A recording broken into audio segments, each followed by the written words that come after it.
This video will show you how to use the CAR rubric to monitor your school's level of performance.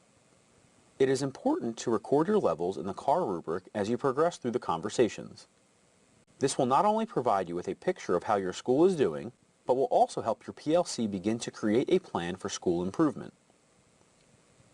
At several places in your courses, you will be asked to complete a survey to indicate your current level of operation. After answering each question in the survey, your current level in the rubric will be shown. Note that for each conversation, you will only be using a portion of the rubric.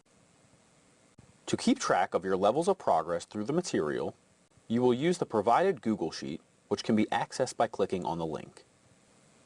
This Google Sheet provides the CAR rubric in its entirety, but with a given conversation, you will only address a portion of the rubric. After clicking the link, you will be asked to make a copy of the Google Sheet. Once you make a copy, you can change the file name.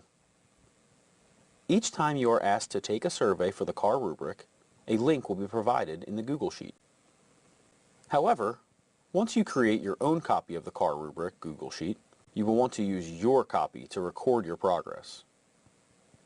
The Google Sheet is organized with 8 tabs, each indicating a key area the rubric addresses. In this example, the area addressed is PLCs. Click on this tab to bring up the correct portion of the Google Sheet. To record your progress, use your results from the survey and highlight the relevant cell in the Google Sheet. For instance, if your school received a rating of Not Addressed for teams, focus, or goals, highlight this cell in the Google Sheet. For more information on how to use Google Docs, see the other resources provided.